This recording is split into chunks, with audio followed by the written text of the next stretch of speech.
Cuma lulusan SMP kok berani-beraninya mengurusi soal suku cadang mesin? Tari menelan cemoohan itu dalam diam. Di usianya yang baru 26 tahun, ia telah kehilangan suaminya dan menjadi seorang janda dengan anak yang masih balita. Satu-satunya orang yang mau menerima menantu tanpa pendidikan tinggi dan harta. Benda ini adalah ayah mertuanya yang sudah tua, yang pabriknya sedang berada di ambang kebangkrutan. Orang-orang berbisik di belakang mereka. Pabrik tua itu sebentar lagi gulung, tikar. Buat apa dia menampung menantu dan cucunya di sana? Tapi sang bapak, mertua hanya terkekeh getir. Dia tidak punya tempat tujuan. Setidaknya, manusia tidak boleh dibiarkan kelaparan. Mertuanya hanya merasa iba dan memberinya tempat berteduh. Namun, siapa sangka? Menantu perempuan yang awalnya hanya bertugas menyapu di pojokan itu, suatu hari menyentuh perlahan sebuah suku cadang yang oleh semua orang dianggap produk gagal dan harus dibuang. Dengan tenang, ia berkata, barang ini sepertinya tidak boleh dikirim begitu saja. Seorang karyawan di sebelahnya mendengus sinis.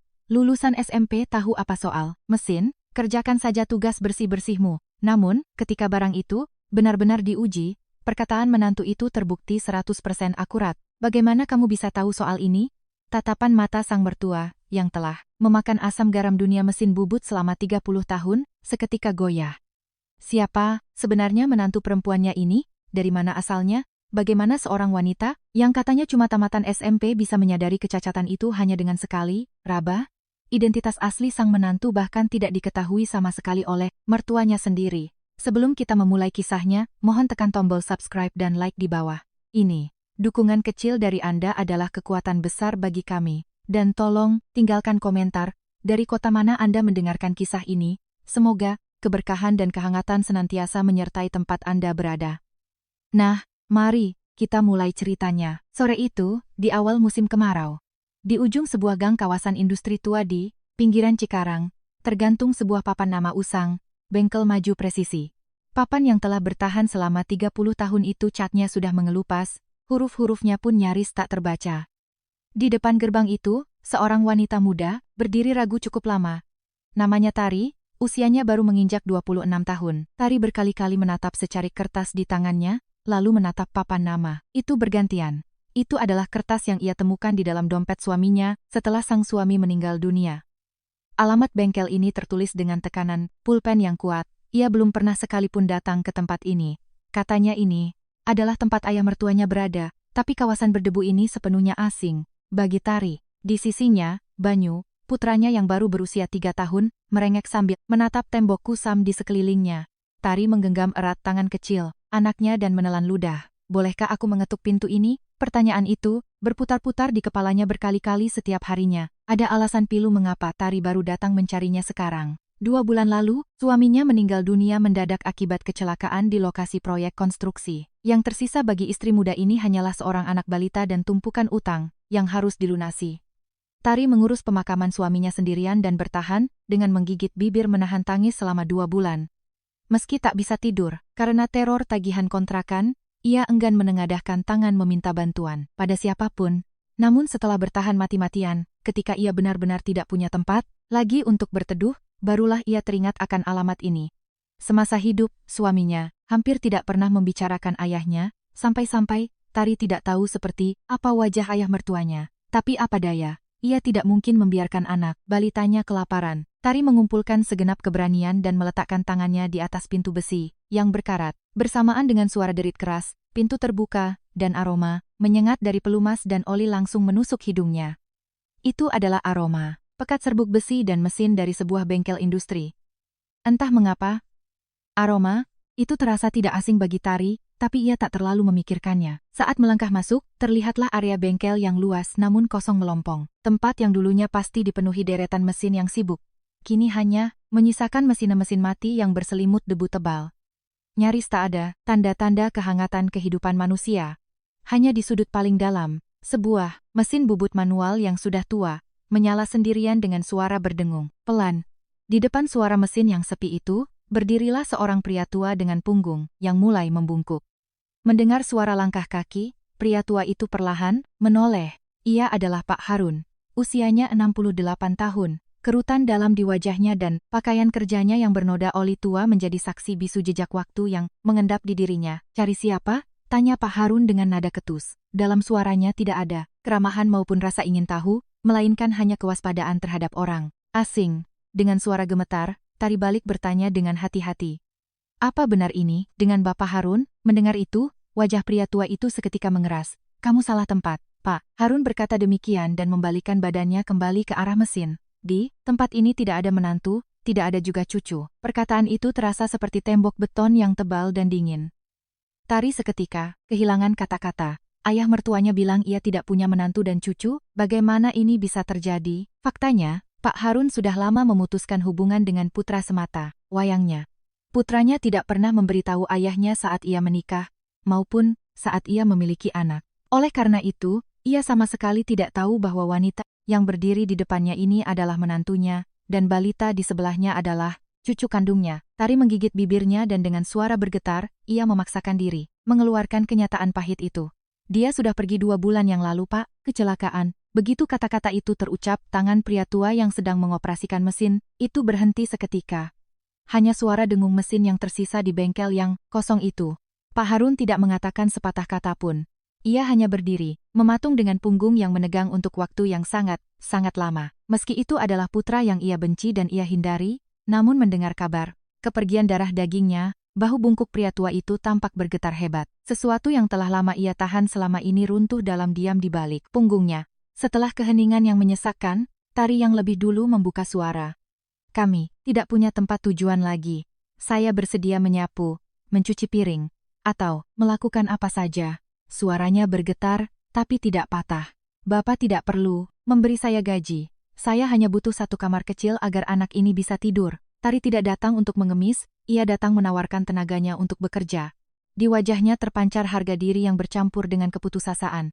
Tempat ini sebentar lagi tutup. Suara Pak Harun terdengar rendah dan serak. Tidak ada orderan, tidak ada juga uang untuk bayar gaji. Namun Tari tidak mundur. Tidak apa-apa, Pak. 1 kamar saja sudah cukup. Di sisinya, Banyu memegang erat ujung rok ibunya, mendongak menatap sekeliling bengkel yang asing itu. Lama berselang, Pak Harun akhirnya membalikkan badan, menatap wajah pucat Tari dan anak kecil di sebelahnya secara bergantian. Pipi anak itu terlihat tirus, dan di bawah mata Tari terdapat lingkaran hitam yang pekat. Sesaat, sebersit raut rumit melintasi wajah pria tua itu. Kemudian, secara tiba-tiba dan dengan nada yang sangat kaku, ia melontarkan 1 kalimat. Kamu sudah makan belum? Tari sejenak tidak memahami maksud kalimat itu, tapi ia segera menyadarinya. Itu adalah tanda bahwa ia diterima. Tidak ada kata aku menyayangimu, aku akan membantumu, atau kalimat manis lainnya. Hanya kalimat sederhana itulah satu-satunya bentuk kehangatan yang bisa diucapkan oleh pria tua yang kaku tersebut. Di balik kalimat singkat dan keheningan yang menyertainya, terdapat kepedulian yang tak terlukiskan dengan kata-kata. Mendengar kekhawatiran dari seseorang untuk pertama kalinya dalam 2 bulan, mata Tari mulai memanas. Pak Harun memalingkan pandangannya, seolah menghindari tatapan mata Tari, dan menunjuk ke bagian dalam bengkel dengan dagunya. Di lantai 2 ada kamar. Besok titipkan anakmu di PAUD, lalu turunlah ke bawah. Bantulah bersih-bersih atau mengepak barang. Nada bicaranya terdengar judes, namun di dalamnya tersembunyi niat agar anak kecil itu tidak bermain di dekat mesin yang berbahaya. Tari menundukkan kepalanya dalam-dalam. Tenggorokannya tercekat, ia hanya bisa menggumamkan kata, terima kasih berulang kali. Tari menggandeng tangan Banyu menaiki tangga kayu ke lantai 2. Bunyi derit dari tangga kayu tua bergema di bawah pijakan mereka. Di dinding samping tangga, tergantung sebuah bingkai foto yang warnanya sudah memudar. Sepertinya itu foto yang diambil saat bengkel ini pertama kali didirikan, namun debunya begitu tebal sehingga wajah orang di dalamnya sulit dikenali.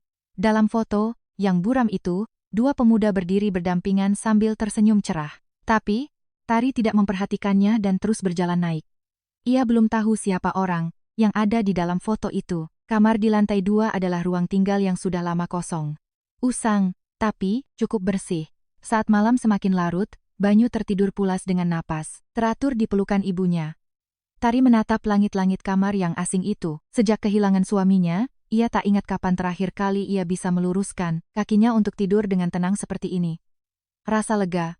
Karena kini ia punya tempat bernaung mengalir di hatinya, namun di saat yang sama, rasa takut akan masa depan yang gelap juga ikut menghantuinya. Bahkan pada malam itu, Tari belum menyadari seberapa besar bengkel tua ini akan mengguncang kehidupannya kelak, dan seberapa dalam kehidupannya terhubung dengan wajah pemuda di foto bawah tangga sana. angin malam berhembus dari luar jendela, dan Tari mengusap lembut dahi anaknya yang terlelap, matanya tak bisa terpejam, hingga larut malam. Setelah semalaman gelisah di kamar asing itu, Tari baru bisa tertidur sebentar. Sebelum fajar menyingsing, ia memaksakan tubuhnya yang lelah untuk bangun dan membangunkan Banyu dengan hati-hati. Setelah memandikan anaknya dan menitipkannya di tempat penitipan anak, ia turun kembali ke bengkel. Di luar, langit masih gelap, udara pagi di bengkel terasa dingin dan sunyi. Hanya suara dengungan rendah dari beberapa mesin yang sedang dipanaskan yang terdengar memenuhi ruangan besar itu, dan seperti biasa, aroma pekat pelumas menusuk tajam ke udara. Tari menarik napas dalam-dalam menghirup aroma serbuk besi yang mengambang di udara. Di bengkel yang telah menampungnya ini, ia bertekad untuk membuktikan bahwa ia layak mendapatkan makanannya. Ia pun menggulung lengan bajunya dan mulai rajin menyapu serta mengepak barang, seperti yang diperintahkan Pak Harun kemarin. Setelah cukup lama bekerja, kini, giliran Tari memasukkan suku cadang yang siap dikirim ke dalam kardus satu per satu.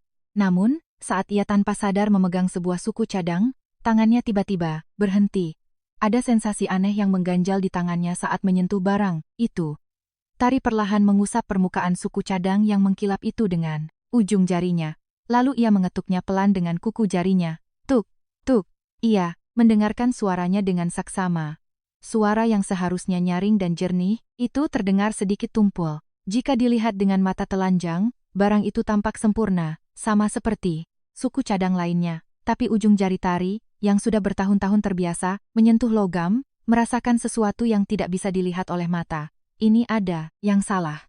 Tari memiringkan kepalanya sambil memegang suku cadang itu. Dengan hati-hati, ia membawa barang itu dan mendekati Mandor Karyo, kepala teknisi yang sudah berumur.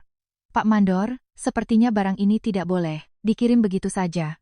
Bisa tolong dicek sekali lagi? Mendengar itu, seorang karyawan muda di sebelahnya mendengus dan tertawa, meremehkan. Hei, lulusan SMP tahu apa soal suku cadang mesin? Sudah, kerjakan saja tugas ngepak sana.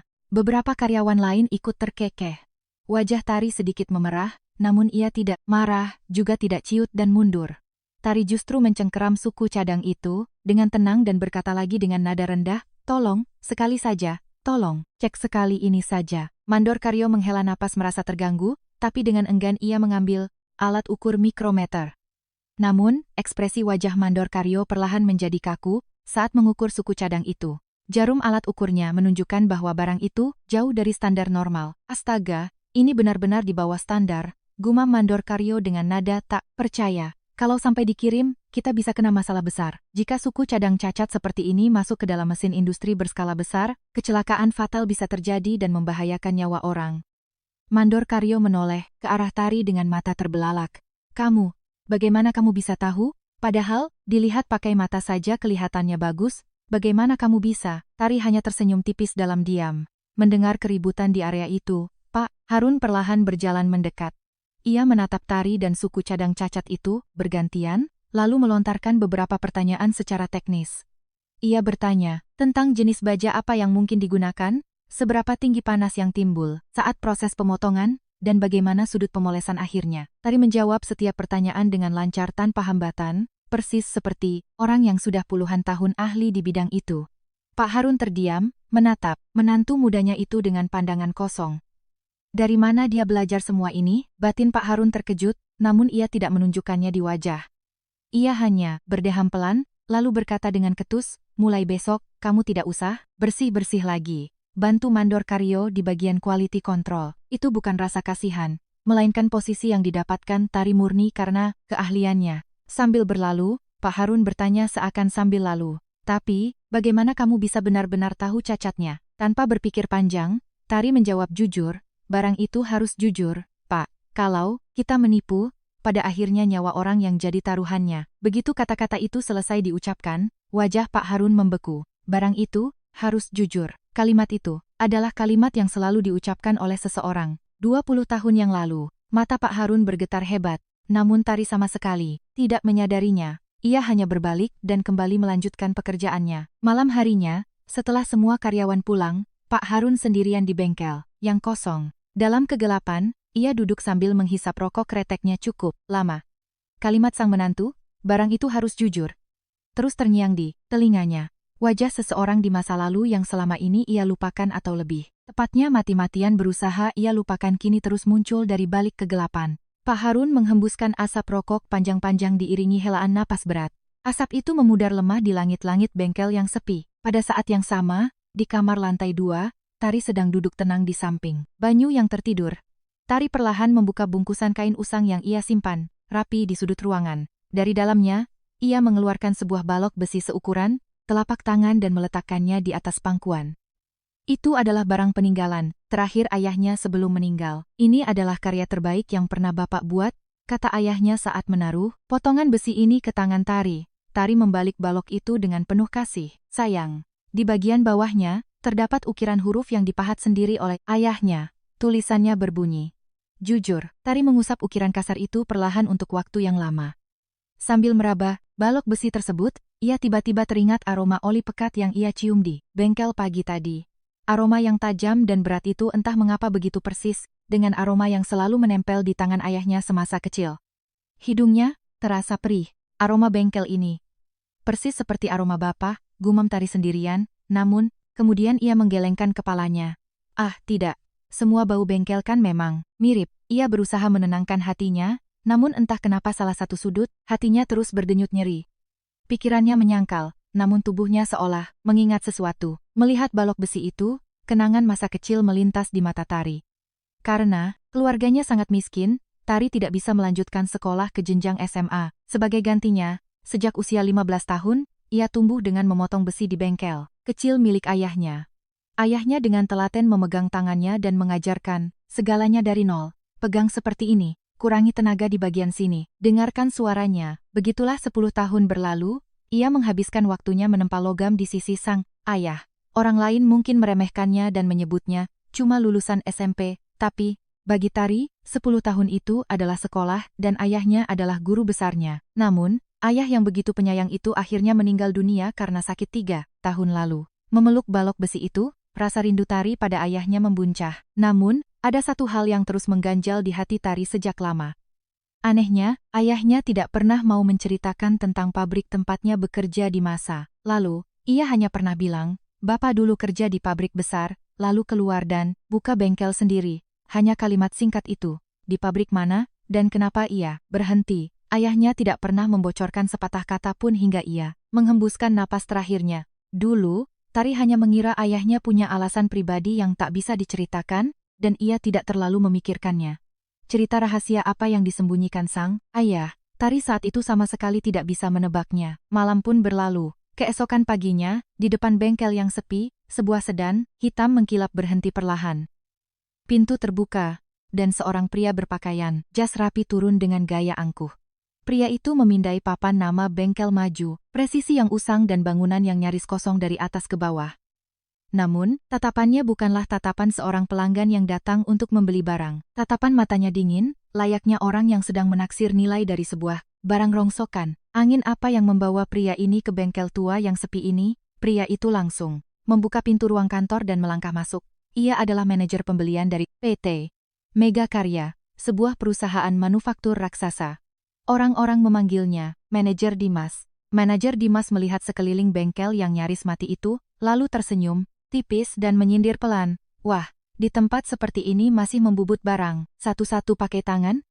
Di zaman sekarang ini pemandangan yang sangat langka. Pak Harun hanya menatapnya tanpa menjawab. Melihat itu, manajer Dimas mengeluarkan setumpuk kontrak tebal dari tasnya dan menyodorkannya ke hadapan. Pak Harun, kami pastikan pesanan kloter pertama aman. Kalau Bapak bisa menyelesaikan kloter pertama ini dengan baik, pesanan selanjutnya akan bernilai berkali-kali lipat. Ini kesempatan yang datang cuma sekali dalam 30 tahun, bukan?" Suara manajer Dimas terdengar sangat licin, seperti dilumuri minyak. Mata Pak Harun yang sedang terdesak di ambang kebangkrutan, mulai goyah mendengar tawaran itu. Padahal, satu-satunya hal yang tertulis pasti di kontrak itu hanyalah pesanan kloter pertama, sementara janji pesanan besar berikutnya hanya janji manis di bibir belaka. Namun, bagi pria tua yang sedang bergantung di ujung jurang, janji manis itu terdengar sangat nyaring dan jelas. Berkali-kali lipat, kesempatan terakhir. Kata-kata itu terus bergaung di telinga Pak Harun. Setelah selesai bernegosiasi, manajer Dimas bangkit dan berjalan keluar. Tapi, saat ia berjalan melintasi bengkel, langkahnya mendadak berhenti di depan sebuah mesin bubut manual yang sudah sangat tua. Manajer Dimas menatap mesin usang itu cukup lama, seakan-akan ia sedang melihat kawan lama yang sudah sangat dikenalnya. Mesin ini masih bisa jalan, gumamnya. Tari yang sedang menyapu di dekat sana, tanpa sengaja mendengar gumaman itu. Tari tidak mengerti apa maksudnya. Tapi, mengapa orang asing yang berpakaian rapi itu menatap tajam ke arah satu mesin tua itu? Entah mengapa, firasat buruk mulai merayap di hati Tari.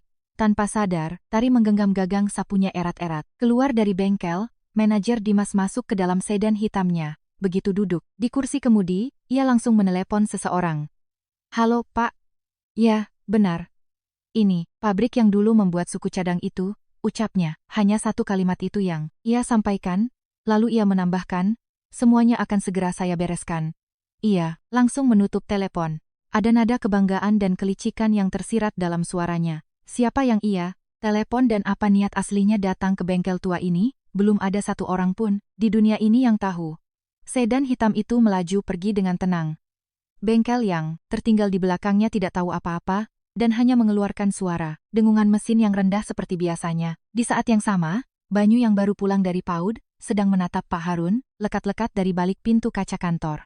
Di mata anak kecil itu, pria tua yang galak ini pasti sangat mengundang rasa penasaran. Banyu menarik-narik ujung baju Tari dan berbisik pelan, "Ibu, kakek itu siapa?" Tari terkejut, buru-buru meletakkan jarinya di bibir anaknya untuk menyuruhnya. "Diam." Pak Harun pura-pura tidak dengar dan membuang muka. Namun sebenarnya, ia mendengar dengan sangat jelas pertanyaan polos anak itu.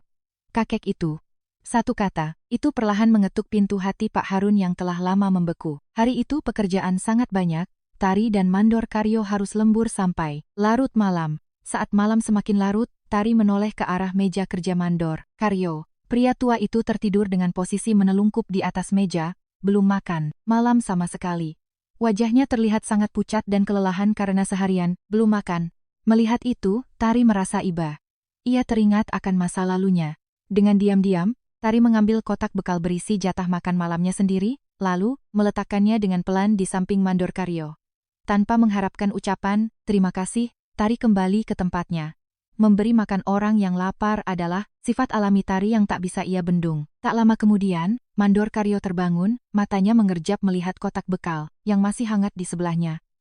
Ia menoleh ke kiri dan kanan, tapi tidak ada siapa-siapa di dekatnya. "Siapa yang menaruh ini?" Menatap kotak bekal itu, raut wajah Mandor Karyo tiba-tiba dihinggapi kerinduan yang sangat dalam. "Dulu, ada orang yang selalu memastikan perutku terisi seperti ini," gumam Mandor Karyo pada dirinya sendiri, sudah lama sekali rasanya. Ia terdiam, tak mampu membuka tutup kotak bekal itu karena terkenang orang tersebut. Siapa orang yang ia maksud? Hanya Mandor Karyo sendirilah yang tahu. Sejak hari itu, Pak Harun tidak bisa tidur berhari-hari. Kontrak dari PT Mega Karya terus menghantuinya. Mungkin ini adalah satu-satunya kesempatan untuk menyelamatkan bengkel tuanya. Ia menatap sekeliling bengkel. Sudah 30 tahun ia mengasah besi dan menua di tempat ini. Ia tidak bisa membiarkan pabriknya hancur. Begitu saja, akhirnya, Pak Harun mengambil keputusan besar. Ia mempertaruhkan bengkelnya dan menggunakan kontrak kloter pertama dari Mega Karya sebagai jaminan untuk meminjam uang dalam jumlah besar dari bank. Dengan uang itu, ia membeli mesin-mesin baru demi memenuhi kapasitas yang diinginkan Mega Karya. Ini, kesempatan terakhir dalam 30 tahun. Ia terus meyakinkan dirinya sendiri. Beberapa hari kemudian, mesin-mesin baru yang mengkilap tiba di bengkel dengan truk.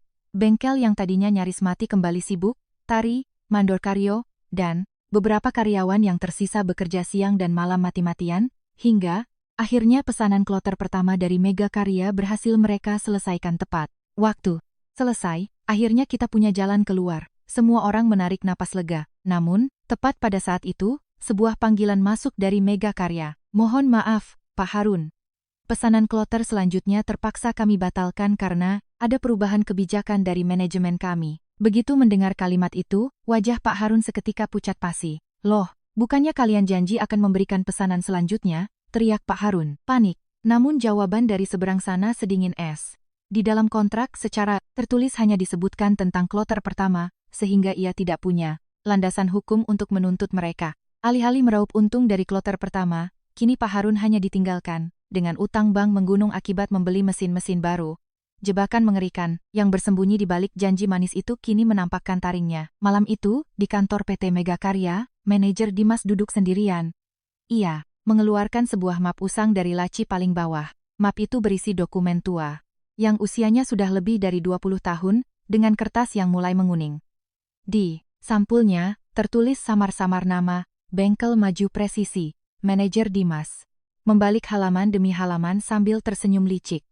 Ia mengetuk-ngetuk salah satu halaman dokumen itu dengan jarinya, senyum dingin tersungging di bibirnya. Apa sebenarnya yang ia cari di dokumen tua itu? Belum ada yang tahu. Tinggalan dari Megakarya bukanlah keuntungan, melainkan lautan utang, bunga, pinjaman menumpuk seperti gunung, dan awan kelabu menyelimuti bengkel itu.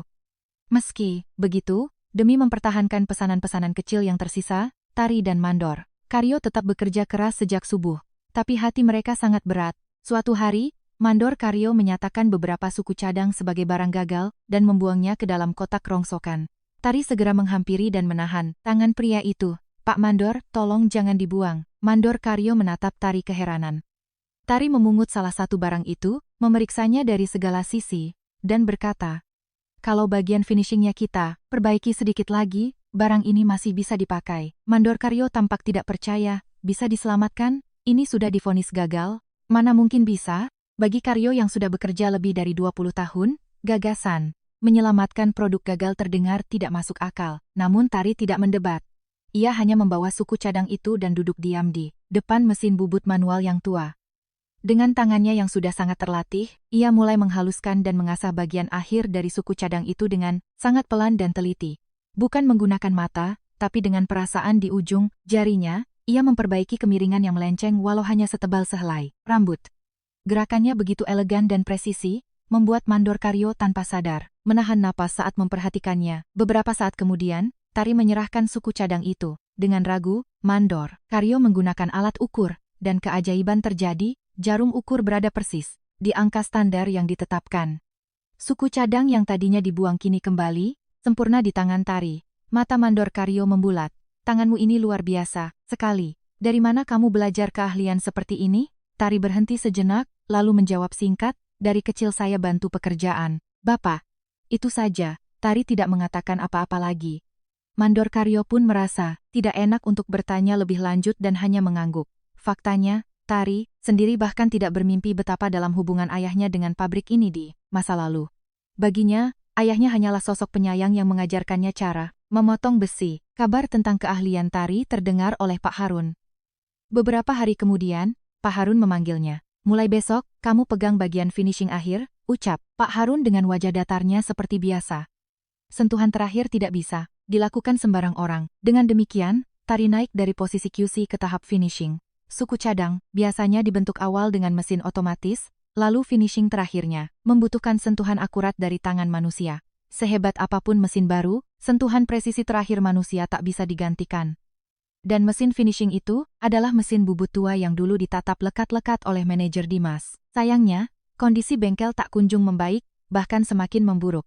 Megakarya tidak kunjung membayar lunas kloter pertama dengan berbagai alasan, seperti kualitas sedang dievaluasi. Sementara itu, bunga bank membengkak setiap harinya. Uang keluar sangat besar, namun uang masuk selalu ditunda. Hati Pak Harun hancur lebur, makan tak enak, tidur pun tak nyenyak. Lebih buruk lagi, Megakarya secara diam-diam mulai menyebarkan rumor jahat kepada klien-klien lain. Bengkel Maju Presisi sebentar lagi bangkrut, begitulah desas-desus yang mereka hembuskan. Ketakutan dengan rumor itu, satu persatu pelanggan menarik pesanan mereka.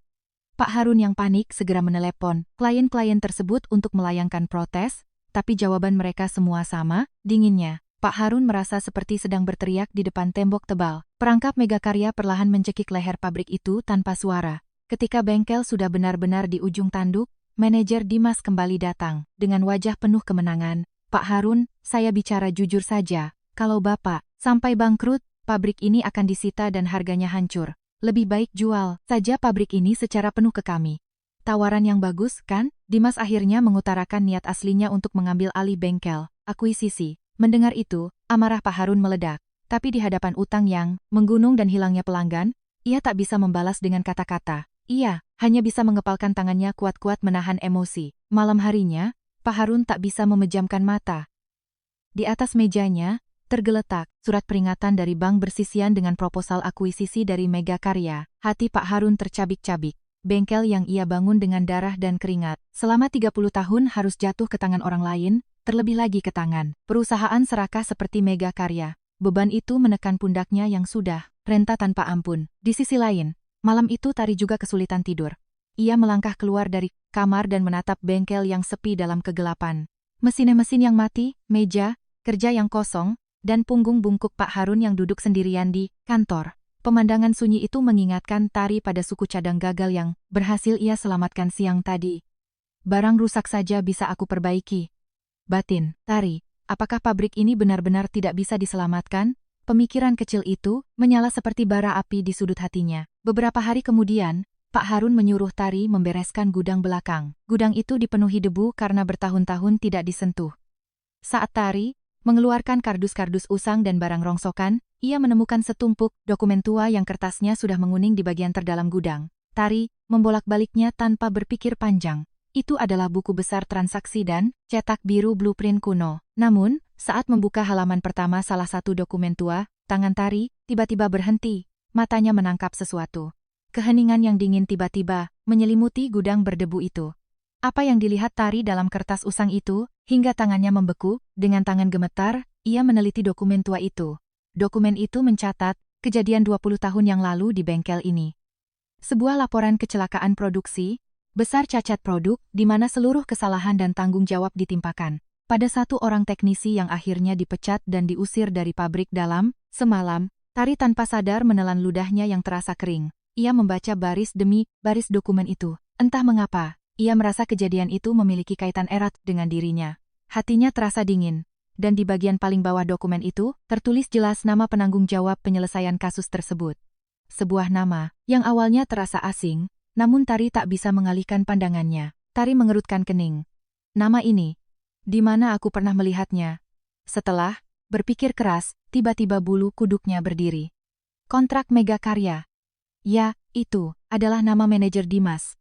Orang yang menyodorkan kontrak kepada ayah mertuanya beberapa hari lalu. Namanya tercetak jelas tanpa kurang satu huruf pun di dokumen berusia 20 tahun ini. Orang yang mengusir teknisi dengan tuduhan palsu 20 tahun lalu, dan orang yang kini menekan bengkel ini ke jurang kebangkrutan.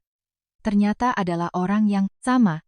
Menyadari fakta mengerikan itu, jantung Tari berdebar kencang. Dokumen tua di tangannya terasa membara. Apa yang sebenarnya terjadi di bengkel ini di masa lalu? Tepat saat itu, manajer Dimas kembali datang ke kantor untuk menemui Pak Harun. Dengan gaya arogan mendesak akuisisi, ia tiba-tiba melontarkan ancaman.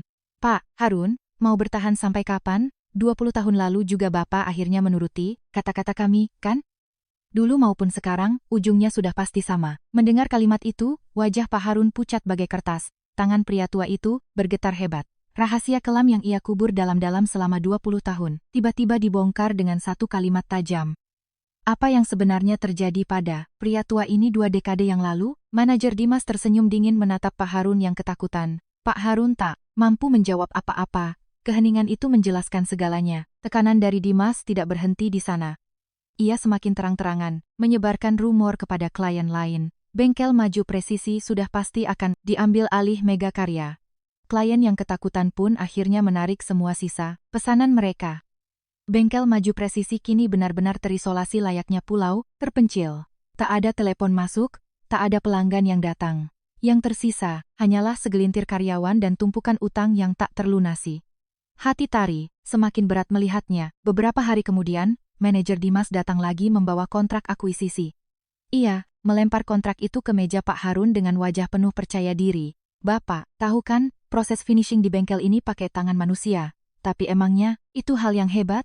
Karyawan bengkel manapun, kalau dilatih beberapa bulan, pasti bisa menirunya. Ingat Pak, manusia itu ibarat suku cadang, tinggal dicopot dan diganti dengan yang baru. Perkataan arogan yang menyamakan manusia dengan suku cadang itu membuat darah Pak Harun mendidih. Ia tak tahan mendengarnya. Tapi Dimas tak peduli dan terus memaksa Pak Harun menyerahkan bengkel dengan harga sangat murah. Ia tak pernah menyangka bahwa kalimat manusia bisa diganti itu kelak akan menjadi bumerang yang menghancurkan dirinya sendiri. Malam harinya, setelah semua orang pulang, Pak Harun duduk sendirian menatap kontrak akuisisi itu. Tangannya bergetar. Utang menggunung, pesanan hilang, dan Megakarya memegang kartu as soal rahasia 20 tahun lalu. Tak ada jalan lain selain menyerahkan pabrik ini. Pak Harun mengambil pulpen, lalu meletakkannya kembali. Ia mengulanginya berkali-kali. Pabrik yang ia jaga selama 30 tahun kini goyah di ujung jemarinya yang keriput. Di lantai 2, Tari juga tak bisa memejamkan mata. Ia kembali membaca dokumen kecelakaan 20 tahun lalu. Sebagai orang yang sudah lama bergulat dengan besi, Tari merasa ada yang ganjil dari insiden itu. Menyalahkan satu orang teknisi atas kecelakaan sebesar ini sangat tidak masuk akal. Aneh, gumam Tari pelan. Tidak mungkin kecelakaan seperti ini ditimpakan pada satu orang. Pasti ada yang salah. Ia merasakan ada campur tangan kotor di balik laporan itu. Besi adalah benda yang jujur. Jika ada kecacatan yang direkayasa, pasti ada jejaknya. Namun, Tari masih belum tahu siapa teknisi malang yang diusir itu. Tari mengambil balok besi peninggalan ayahnya dan meraba tulisan JUJUR di bawahnya. Entah mengapa, dokumen tua itu terus tumpang tindih dengan pesan ayahnya semasa hidup. Kalau kita menipu, pada akhirnya nyawa orang yang jadi taruhannya. Begitu pesan ayahnya. Kenapa dokumen itu terus mengingatkanku pada Bapak? Tari merasa seolah ada benang tak kasat mata yang menariknya pada dokumen itu. Keesokan paginya, Tari mengumpulkan keberanian dan mendekati Mandor Karyo. Pak, Mandor. Sebenarnya, apa yang terjadi di bengkel ini 20 tahun yang lalu? Tangan Mandor Karyo yang sedang bekerja seketika terhenti. Wajahnya memancarkan kepanikan seolah rahasia yang ia kubur dalam-dalam tiba-tiba terbongkar. Keheningan panjang menyelimuti mereka sebelum akhirnya Mandor Karyo menghela napas berat yang syarat akan beban masa lalu. 20 tahun yang lalu, suara Mandor Karyo terdengar serak. Pabrik ini didirikan oleh Pak Harun bersama satu orang lagi. Aku juga sudah lama sekali tidak membicarakan ini. Tari terkejut, pabrik ini tidak didirikan oleh Pak Harun sendirian? Mandor Karyo melanjutkan dengan tatapan menerawang jauh. Orang itu, dia, adalah satu-satunya teknisi finishing terhebat di industri ini. Sentuhan, akhirnya yang super presisi bahkan tak bisa ditiru oleh mesin termahal. Sekalipun, pabrik ini bisa bertahan puluhan tahun hanya karena tangan emasnya. Jantung Tari berdegup kencang. Sentuhan akhir, bukankah itu pekerjaan yang sedang ia lakukan sekarang? Tapi suatu hari, suara Mandor Karyo memelan, tiba-tiba terjadi kecelakaan, produk massal. Orang itu dijadikan kambing hitam dan diusir dari pabrik ini dalam semalam. Wajah keriput Mandor Karyo dipenuhi rasa bersalah. Aku tahu, betul, barang yang keluar dari tangannya tak mungkin memiliki cacat konyol seperti itu. Aku merasa ada yang salah, sangat salah. Tapi, aku tutup mulut, aku tidak punya bukti, dan aku terlalu takut akan ikut dipecat jika ikut campur. Aku pura-pura menutup mata, dan dosa itu terus mengganjal di dadaku sampai sekarang. Suara Mandor Karyo bergetar menceritakan aibnya sendiri. Tari menelan ludah yang terasa pahit.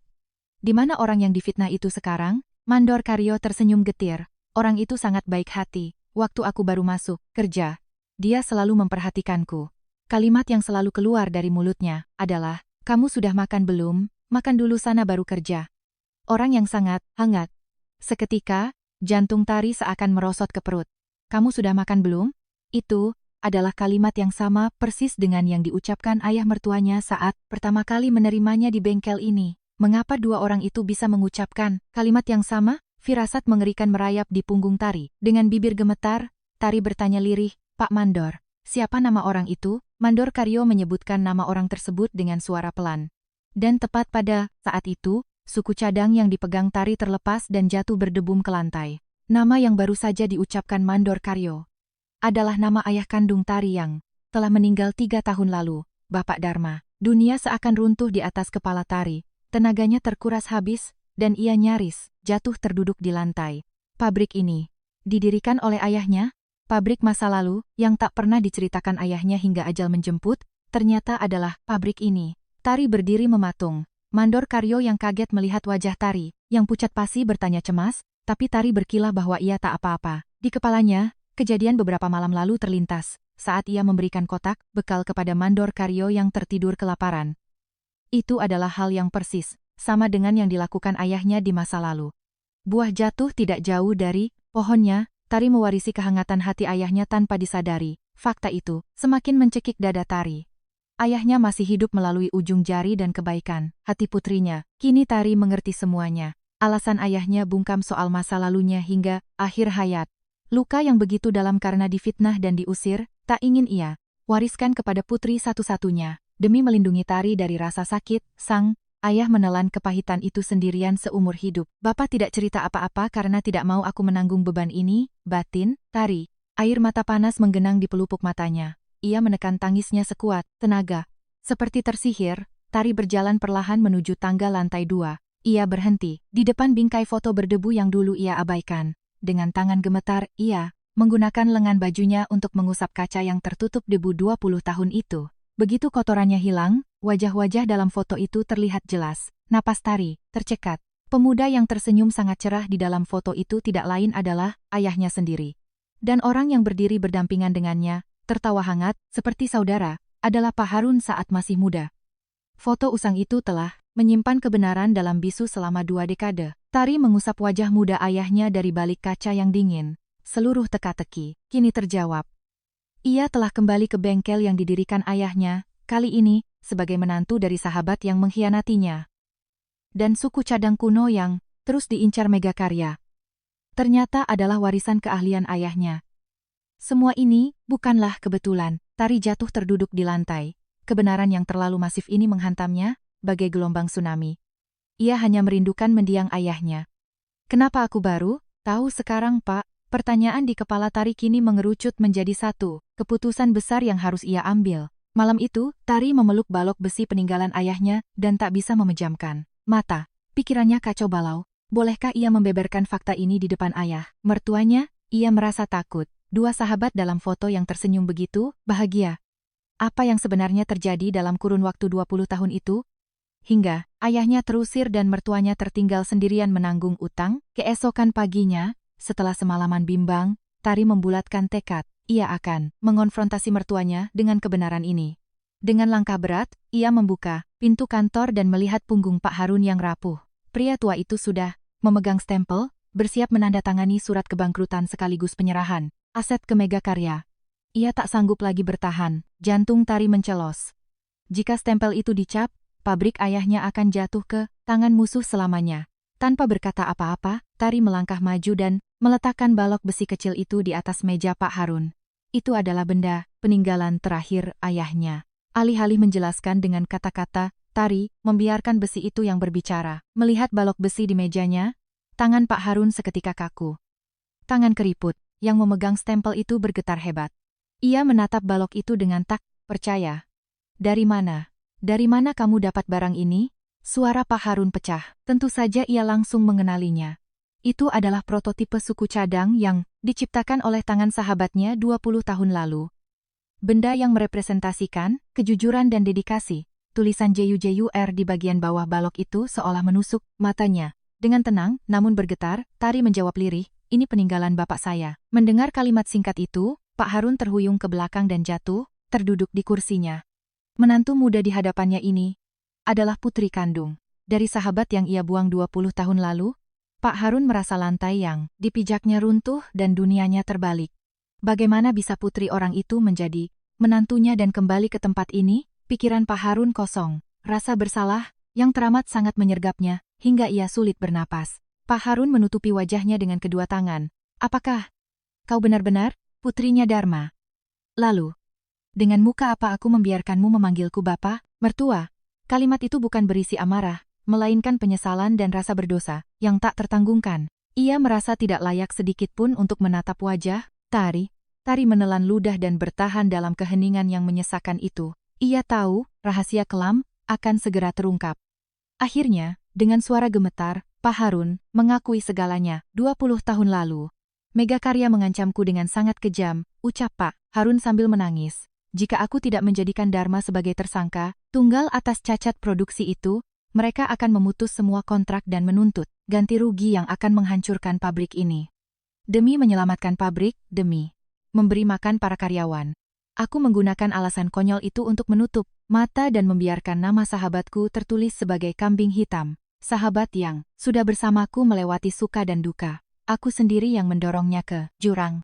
Suara Pak Harun terkoyak oleh rasa malu dan penyesalan. Sejak hari itu, tak sehari pun Pak Harun bisa tidur nyenyak. Itu adalah dosa 20 tahun yang ia pendam. Sendirian. Aku mengorbankan ayahmu demi pabrik ini. Dan sekarang, setelah 20 tahun, putri semata wayangnya berdiri di hadapanku, berniat menyelamatkan pabrik ini? Isak tangis Pak Harun pecah tak terkendali. Orang tak tahu diri macam apa aku, ini? Dengan wajah apa aku harus melihatmu? Tangisan itu adalah luka bernanah, yang akhirnya meledak. Bahunya terguncang hebat. Tari tak kuasa menahan air matanya dan ikut menangis dalam diam. Penderitaan, sang ayah dan penyesalan mertuanya akhirnya bertemu setelah 20 tahun. Di antara mereka, balok besi itu menjadi saksi bisu. Pak Harun membalikkan badannya, tak sanggup menatap Tari. Bukannya aku mengusirmu, tapi aku tidak pantas berdiri di hadapanmu, ucapnya menghukum diri sendiri. Tari tidak membencinya, justru hatinya terasa hancur. Meskipun pria tua itu mengkhianati ayahnya, Tari melihat 20 tahun siksaan batin yang harus ditanggung Pak Harun sendirian di nerakanya sendiri. Tepat saat itu, Banyu yang baru dijemput dari PAUD masuk ke ruangan. Melihat pria tua itu menangis sesenggukan, balita itu berjalan tertatih-tatih, mendekatinya, lalu memanggil dengan suara jernihnya, "Kakek." Mendengar panggilan itu, Pak Harun membeku. Di saat ia merasa tak layak hidup, cucunya yang polos, yang tak tahu menahu dosa orang dewasa, memanggilnya kakek tanpa syarat. Dinding pertahanan Pak Harun runtuh seketika. Ia merengkuh tubuh kecil itu ke dalam pelukannya dan menangis meraung-raung seperti anak kecil. Kehangatan sang cucu perlahan mengangkat jiwa pria tua yang hancur itu. "Maafkan kakek, nak. Maafkan kakek." Racau Pak Harun berulang kali. Balita, polos yang tak tahu apa itu kebencian telah mencairkan dendam 20 tahun hanya dengan satu kata. Tari melangkah mendekati ayah mertuanya perlahan. Dengan suara yang sangat lembut, ia bertanya dengan hati-hati, "Bapak, sudah makan belum?" Seketika, Pak Harun menangis lebih kencang. Kalimat ketus yang ia ucapkan saat pertama kali menampung Tari dulu, kini dikembalikan kepadanya dengan kelembutan yang luar biasa. Sang putri dari pria yang ia khianati justru merangkulnya dengan pertanyaan tentang makanan. Itu adalah momen pengampunan yang sunyi namun sangat bertenaga. Bukan dendam atau balas dendam, melainkan kasih sayang murni yang menyapu dosa 20 tahun. Tari mengelus punggung ayah mertuanya dengan lembut. "Kalau itu Bapak pasti tidak akan selamanya membenci orang ini," batin Tari. Di momen itu, Tari merasa mendiang ayahnya berdiri tersenyum di samping mereka berdua. Saat mereka berdua sedang membasuh duka 20 tahun dengan air mata, telepon berdering tanpa belas kasihan. "Itu dari Mega Karya, Pak Harun, kami beri waktu beberapa hari lagi. Segera tanda tangani dokumen akuisisi, atau semua tawaran batal dan pabrik Bapak akan disita bank. Ini peringatan terakhir." Suara dingin manajer Dimas menutupi kehangatan. Rekonsiliasi itu dengan bayangan gelap. Pabrik masih berada di ujung tanduk, dan waktu mereka hampir habis. Tapi kali ini, Tari tidak lagi sendirian, dan ia tidak lagi tenggelam dalam kesedihan. Tari menggenggam erat prototipe buatan ayahnya, lalu menemui Mandor Karyo dengan tatapan tajam yang baru. "Pak Mandor, bisakah kita memproduksi ulang barang ini? Barang yang sama persis dengan buatan bapakku." Fokus cerita kini berubah. Bukan lagi tentang rahasia masa lalu, melainkan tentang pertempuran Tari untuk membangkitkan kembali keahlian ayahnya dan menyelamatkan pabrik ini. Api kecil yang menyala di mata Tari membawa secercah harapan bagi pabrik yang sedang sekarat. Perjalanan sulit untuk membuktikan diri baru saja dimulai. Malam harinya, Tari kembali membelai tulisan jujur pada balok besi itu. Tiba-tiba ia menyadari sesuatu. Ayahnya tidak hanya mewariskan sebuah benda mati, melainkan sebuah pesan wasiat tak bersuara. "Lanjutkanlah warisan, kejujuran dan keterampilan Bapak ini." Huruf-huruf itu adalah amanat. "Bapak," bisik Tari, "sekarang aku mengerti maksud Bapak." Tari memeluk balok besi itu erat-erat. Ketakutan masih ada, namun hatinya kini jauh lebih kuat. Esok paginya, Tari berdiri di depan Pak Harun.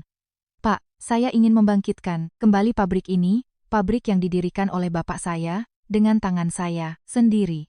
Pekerjaan Bapak yang belum selesai karena fitnah itu, biarkan saya yang melanjutkannya." Pak Harun menatap menantunya dengan pandangan nanar. Putri sahabat yang dikhianatinya 20 tahun lalu kini turun tangan membela pabrik ini. Sesuatu yang telah lama padam dalam dada Pak Harun kembali menyala. "Baiklah. Mari kita coba." Angguk Pak Harun mantap. Namun di hari yang sama, manajer Dimas kembali datang dengan gaya pongahnya. Ia menggebrak kontrak akuisisi di atas meja. "Hari ini tenggatnya, Pak Harun. Kalau tidak tanda tangan sekarang, pabrik ini tamat riwayatnya. Pikirkan baik-baik, secara rasional. Lembaran kertas itu menjanjikan keselamatan instan, minimal dari kebangkrutan, hari ini." Jantung Tari berdebar keras melihatnya. Pak Harun menatap kontrak itu cukup lama, lalu perlahan mendorong kertas itu kembali ke arah Dimas. "Bawa pergi kertasmu," ucap Pak Harun pelan namun penuh ketegasan. "Sekalipun pabrik ini harus tutup, aku tidak akan pernah menyerahkannya ke tangan kalian." Wajah manajer Dimas berkerut kesal. Hah, dasar tua bangka tidak waras. Lihat saja nanti, Anda akan menyesal seumur hidup. Dimas menyambar kontraknya, dan membanting pintu dengan keras. Bunyinya bergema menakutkan di pabrik yang kosong, itu. Pak Harun belum melihat sendiri keberhasilan Tari, namun ia menolak kontrak itu, karena itu adalah jalan yang benar. Ia akhirnya sadar, setelah 30 tahun, bahwa melindungi seseorang jauh lebih penting daripada melindungi pabrik. Pak Harun menatap Tari dan berkata pelan, 20 tahun lalu, aku mengorbankan ayahmu demi pabrik ini. Tapi kali ini, sekalipun aku harus kehilangan pabrik ini, aku tak akan pernah membuang manusia lagi. Ini satu-satunya caraku menebus dosa pada ayahmu. Air mata Tari menetes mendengar ucapan mertuanya. Ayah mertuanya benar-benar sedang menebus dosa pada ayahnya dengan seluruh jiwa raganya. Tiba-tiba, seorang klien menelepon. Pak Harun, besok pagi jam 10, tim teknis, kami akan datang. Suku cadang khusus yang gagal dipenuhi oleh Megakarya, kami ingin melihat langsung apakah bengkel maju presisi benar-benar bisa membuatnya. Tantangan besar tiba. Jika mereka lolos tes ini, klien tersebut akan langsung berkontrak dengan mereka tanpa melalui Megakarya. Tapi masalahnya, waktu yang dimiliki Tari hanya tersisa 1 malam. Meski waktu sangat mepet, Tari mengertakkan gigi. Ini adalah kesempatan terakhir untuk membersihkan nama ayahnya. Malam berlarut. Mandor Karyo memulai dengan mencetak bentuk dasar menggunakan mesin. Tugas mesin hanya sampai di sini. Sisanya, tahap akhir yang super teliti. Itu mutlak butuh tangan manusia, kata Mandor Karyo seraya mengelap keringatnya. Kini giliran Tari. Ia duduk di depan mesin bubut manual dan mencurahkan seluruh konsentrasinya. Jam 11 malam, produk pertama gagal karena selisih setipis rambut. Keringat dingin bercucuran di dahi Tari, tapi ia tidak menyerah dan langsung mengambil bahan baru. Semakin sering gagal, semakin ia menggigit bibir. Bawahnya, waktu berlalu tanpa ampun. Jam 2 pagi, produk kedua juga gagal karena kemiringan mikroskopis. Tangan Tari mulai gemetar karena kelelahan ekstrim. Wajah Mandor Karyo terlihat cemas. Teknik tingkat dewa milik sang ayah ternyata ibarat tembok tinggi bagi putrinya. Tari bukanlah jenius dari langit, ia hanyalah anak yang belajar dari pengalaman 10 tahun. Jam menunjukkan pukul 5 subuh. Saat Tari yang kelelahan berhenti sejenak untuk mengatur napas, tiba-tiba aroma oli pendingin, coolant, yang pekat menyergap hidungnya. Itu persis seperti aroma yang menguar dari tubuh ayahnya dulu. Di momen itu, ia seolah mendengar suara ayahnya di telinganya. Santai saja nak, kurangi tenagamu, jangan terburu-buru. Tanpa sadar, Tari memejamkan mata. Ketegangan pada jari-jarinya yang kaku, perlahan mengendur, bagai sihir. Seolah-olah roh ayahnya berdiri di belakangnya, dan menuntun kedua tangannya dengan lembut. Tari menyelesaikan proses finishing terakhir itu bersama bayangan ayahnya, dan akhirnya, sebuah suku cadang yang sempurna, sama persis tanpa celah sedikit, pun dengan prototipe milik ayahnya, lahir dari tangan Tari. Air mata mengalir di pipi Tari. Bapak, kita berhasil, bisiknya parau. Mandor Karyo dengan tangan gemetar mengukur suku cadang itu. Jarum mikrometer, berada tepat di titik tengah standar, akurasi absolut. Mandor Karyo mensejajarkan barang buatan Tari dengan prototipe buatan Dharma. Keduanya identik, layaknya kembar identik yang dibuat oleh orang yang sama. Mata Mandor Karyo berkaca-kaca. Barang ini, kok bisa persis sama begini? Suaranya serak. Tari, kamu berhasil nak. Keahlian ayah yang diusir 20 tahun lalu, kini bereinkarnasi dengan sempurna di tangan putrinya. Beban bersalah, Mandor Karyo selama 20 tahun sedikit banyak ikut luruh bersamanya. Matahari terbit. Di halaman pabrik, rombongan teknisi dari klien tiba. Namun, tepat di belakang mereka, sedan hitam manajer Dimas kembali masuk. Ia datang untuk memaksa tanda tangan akuisisi tanpa tahu malu. Dua kubu dengan tujuan yang bertolak belakang kini berhadapan di halaman bengkel. Tari keluar sambil menggenggam erat suku cadang buatannya. Saatnya mengungkap kebenaran. Melihat para klien, manajer Dimas langsung pasang aksi licik. Wah, selamat pagi, bapak-bapak. Saya datang ke sini untuk meresmikan akuisisi bengkel ini. Dalam hitungan hari, tempat ini akan jadi milik Megakarya. Jadi bapak-bapak urus kontrak dengan kami saja, ya. Dimas dengan lancang menggiring opini seolah pabrik sudah resmi dibelinya. Mendengar bualan Dimas, para klien mulai berbisik-bisik. Suasana berpihak pada Megakarya. Tari mengepalkan tangannya menahan amarah, lalu melangkah maju ke depan. Ia meletakkan prototip ayahnya dan suku cadang yang ia buat semalaman di atas meja secara berdampingan. Pabrik ini belum jatuh ke tangan siapapun, suara Tari menggelegar meski sedikit bergetar, dan suku cadang ini bukan dibuat oleh Mega Karya, melainkan oleh tangan saya sendiri. Pak Harun juga menyahut tegas, benar, saya tidak akan pernah menjual pabrik ini. Pandangan semua orang tertuju pada dua suku cadang di atas meja. Halaman pabrik mendadak hening. Meski tangan Tari gemetar, sorot matanya tajam dan tak tergoyahkan. Salah seorang teknisi dari pihak klien maju dan mengamati kedua barang itu. Ia menggunakan mikrometer presisi untuk mengukurnya dengan sangat teliti. Semua orang menahan napas. Tiba-tiba wajah teknisi itu membeku karena terkejut. Tunggu dulu, barang yang katanya dibuat 20 tahun lalu ini dan barang yang baru dibuat semalam oleh Mbak ini. Tingkat presisinya sampai titik desimal pun sama persis. Seru si teknisi, tak percaya. Ini seperti dibuat oleh tangan yang sama. Bagaimana ini mungkin? Kerumunan kembali heboh. Ini adalah bukti tak terbantahkan bahwa keahlian sang legenda 20 tahun lalu benar-benar hidup kembali di tangan putrinya. Tatapan klien pada Tari berubah drastis dipenuhi kekaguman. Manajer Dimas berdeham salah tingkah, tapi tak ada lagi yang menggubrisnya. Untuk lebih meyakinkan, klien memutuskan untuk mencoba memasang suku cadang itu ke dalam mesin tes yang mereka bawa. Dengan tegang, mereka menyalakan mesin. Mesin itu berputar dengan sangat mulus. Tidak ada getaran aneh, tidak ada suara, bising sedikit pun. Sempurna. Kepala teknisi dari pihak klien mengangguk pelan, berputar mulus, tanpa getaran. Ini dia. Inilah kualitas yang selama ini setengah mati kami cari. Pernyataan itu seketika membalikkan keadaan 180 derajat. Klien-klien tersenyum puas dan bersorak pelan. Sebaliknya, wajah pongah manajer, Dimas memucat kehilangan darah. Rencananya hancur berantakan. Kepala teknisi menatap Pak Harun dan Tari bergantian. Pak Harun, apakah pabrik Bapak sanggup memenuhi kuota pesanan kami? Tari menoleh ke arah Pak Harun. Pak Harun menatap menantunya dengan mata berkaca-kaca. Di wajah Tari yang teguh, ia melihat pantulan sahabat lamanya yang penuh integritas. Pria tua itu tak mampu berkata-kata, hanya air mata haru yang menetes di pipinya. Tari mengangguk pelan padanya. Pak Harun kemudian melangkah maju menghadap semua orang. Dengan suara lantang dan penuh penyesalan, ia membongkar kebohongan 20 tahun yang lalu. Benar, ayah dari wanita muda ini adalah orang yang bersama-sama dengan saya, mendirikan bengkel maju presisi ini dari nol. Tapi 20 tahun lalu, dia difitnah dengan tuduhan cacat produksi dan diusir dari tempat ini. Suara Pak Harun bergetar menahan tangis, dan orang yang dengan pengecut tidak membelanya adalah saya sendiri. Meski sangat terlambat, hari ini, di hadapan kalian semua, saya mengakui kesalahan saya. Pernyataan itu membuat suasana menjadi hening dan khusyuk. Itu adalah momen pemulihan nama baik seorang sahabat yang telah lama tiada di hadapan publik. Tari mengusap air matanya yang jatuh. Kepala klien kemudian berbalik menatap manajer Dimas. Maaf, manajer Dimas. Kami batal bekerja sama dengan Mega Karya. Kami akan melakukan kontrak langsung dengan bengkel maju presisi. Sebagai pengusaha, sudah hukum alam kami memilih pabrik yang benar-benar bisa membuat produknya, bukan? Wajah Dimas kaku seperti batu. Kontrak besar yang ia incar setengah mati, melayang di depan mata. Niat jahatnya menelan pabrik untuk menguasai teknologi, mereka kini menghantam wajahnya sendiri bak bumerang.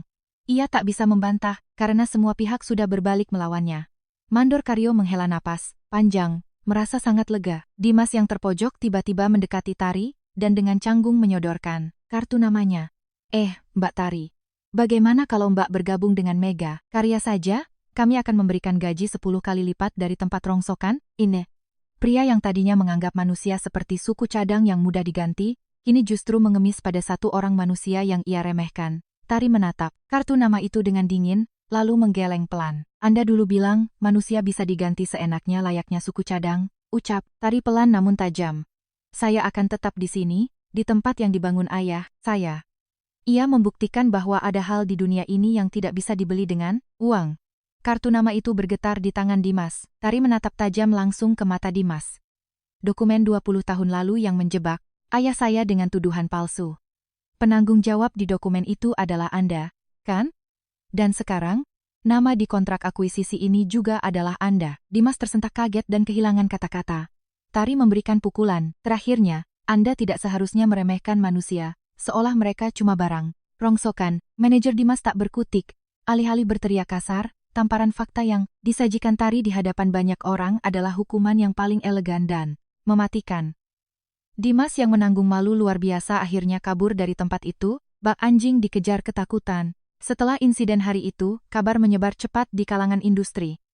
Klien-klien, yang dulunya mundur karena termakan rumor megakarya, kini berbondong-bondong, kembali menelepon bengkel maju presisi untuk memesan barang. Pekerjaan kembali mengalir deras. Mesin-mesin yang sempat mati kini menderu kencang, bagaikan detak jantung pabrik yang hidup kembali. Mendengar suara bising mesin itu, Tari menengadah menatap langit dan berbisik, "Bapak, sekarang semuanya sudah baik-baik saja." Musim paceklik selama 20 tahun akhirnya berlalu, dan musim semi harapan kembali mekar. Senyuman tipis menghiasi wajah Tari. Beberapa bulan kemudian, di pintu masuk pabrik yang telah direnovasi, papan nama, usang yang lama telah diganti dengan yang baru dan mengkilap. Di bawah nama, Bengkel Maju Presisi, terpampang dua nama pendirinya, Harun, Dharma. Nama ayah, Tari yang terhapus selama 20 tahun kini telah kembali ke tempat yang semestinya, sebagai sang pendiri. Melihat papan nama itu, hidung Tari kembali memerah. "Bapak, nama Bapak akhirnya kembali," bisik Tari terharu.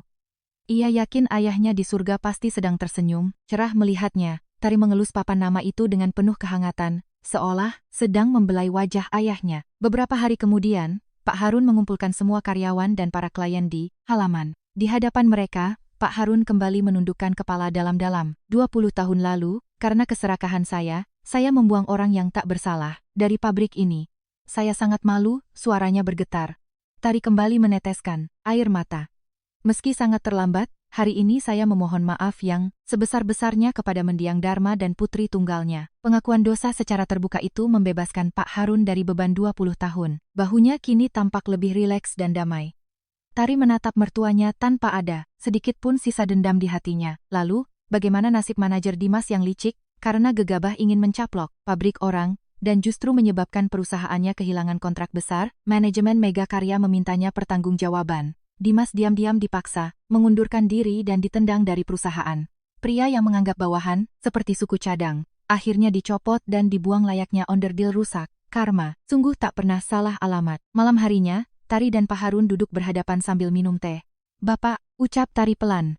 "Awalnya, saat saya tahu Bapak yang membuang ayah saya, jujur saja saya sangat membenci Bapak." Mata Tari berkaca-kaca, "Tapi sekarang, Bapak sama berharganya dengan mendiang ayah kandung saya. Bapak adalah keluarga saya." Pak Harun menggenggam kedua tangan menantunya dengan tangan keriputnya. "Terima kasih, Nak. Terima kasih banyak telah menerima orang tua yang banyak dosa ini." Air mata kembali menggenang di mata Pak Harun. "Sekarang saya punya dua bapak," kata Tari sambil tersenyum di sela air matanya. Meski tak ada hubungan darah langsung, mereka telah menjadi keluarga sejati yang saling menyembuhkan luka. Dendam 20 tahun meleleh di antara genggaman tangan yang hangat itu. Tari kemudian mengeluarkan balok besi bertuliskan JUJUR peninggalan ayahnya, lalu menyodorkannya ke tangan Pak Harun. "Ini, biarlah Bapak yang menyimpannya. Bukankah ini barang berharga yang kalian berdua buat saat pertama kali merintis pabrik ini?" Pak Harun menerima balok itu dengan tangan gemetar. Ia mengusap kata jujur. Dengan jarinya, air mata menitik dari matanya ke atas logam dingin itu. Barang yang ditinggalkan sahabatnya setelah pengembaraan 20 tahun akhirnya kembali ke pelukannya. "Dulu ayahmu selalu bilang begitu," gumam Pak Harun. "Barang itu harus jujur. Kalau menipu pada akhirnya manusia yang jadi korban. Karena aku mengkhianati prinsip itu, aku kehilangan sahabat sebaik dia."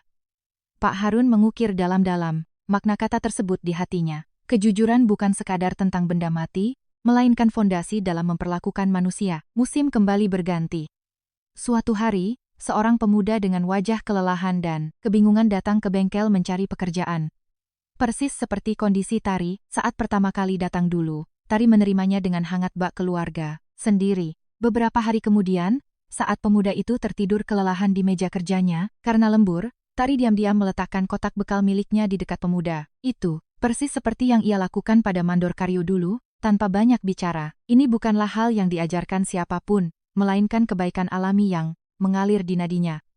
Tari meneruskan kehangatan yang pernah ia terima kepada orang lain. "Udah makan belum?" tanya Tari ramah saat pemuda itu terbangun. "Makan dulu, baru kerja ya." Pemuda itu menatap dengan mata terbelalak haru. Kalimat yang dulu diucapkan ayah Tari kepada Mandor Karyo, lalu diucapkan Pak Harun kepada Tari, kini diucapkan Tari kepada pemuda tersebut. Kalimat kehangatan, "Udah makan belum?" diturunkan dari satu generasi ke generasi berikutnya bak warisan tak ternilai. Kasih sayang terus mengalir bagai sungai. Tari kemudian mengajarkan cara finishing kepada pemuda itu. "Kurangi tenagamu di sini, dan dengarkan suaranya dengan ujung jarimu," ajar Tari dengan sabar. "Dan, yang paling penting, barang yang kita buat harus selalu jujur, karena kalau kita curang, nyawa orang lain taruhannya. Pesan mendiang sang ayah kini kembali, bergema di dunia melalui mulut putrinya. Hari itu, aroma oli bubut kembali memenuhi udara pabrik. Tari menghentikan pekerjaannya sejenak dan menghirup aroma itu dalam-dalam. Bau yang dulu mengingatkannya pada kesedihan, kini terasa sangat hangat dan menenangkan. Di antara kepulan aroma itu, Tari seolah melihat senyum ayahnya. Kerja bagus, anakku. Kau hebat. Ayahnya seakan menepuk pundaknya dengan lembut. Tari tersenyum tenang dan kembali duduk di depan mesin bubut tuanya. Di tempat ayahnya dulu bekerja, ayah dan anak ini telah terhubung melintasi batas waktu 20 tahun. Menjelang fajar, meski langit masih gelap, hati Tari terasa begitu terang. Benderang, nama ayahnya telah kembali, dan luka mertuanya telah sembuh. Sebuah tangan jujur telah membangkitkan kembali pabrik yang nyaris hancur dan menyembuhkan luka dua keluarga. Hari ini, di atas mesin bubut tua itu, sebuah suku cadang yang jujur kembali dilahirkan secara konsisten melalui ujung jemari, Tari, seperti yang selalu dilakukan ayahnya, jujur dan penuh kehangatan. Kisah di subuh yang sepi ini menjadi saksi bahwa satu tangan yang memegang teguh, kejujuran mampu mengubah dunia menjadi tempat yang lebih hangat. Cahaya kecil, dari kejujuran itu tak akan pernah padam. Ada pepatah lama mengatakan, siapa menabur benih kebaikan, kelak akan menuai keberkahan dalam keluarganya. Ayah Tari mungkin tidak mewariskan harta berlimpah.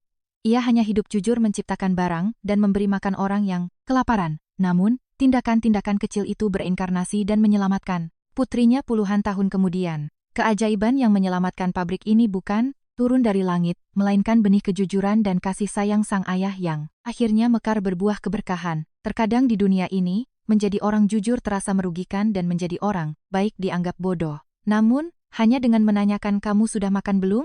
Kepada orang di sebelah kita hari ini. Siapa tahu kebaikan kecil itu kelak akan kembali melindungi kita, atau melindungi anak-anak kita. Semoga keberkahan dan kehangatan yang sama senantiasa menyertai Anda yang selalu hidup dengan jujur hari ini.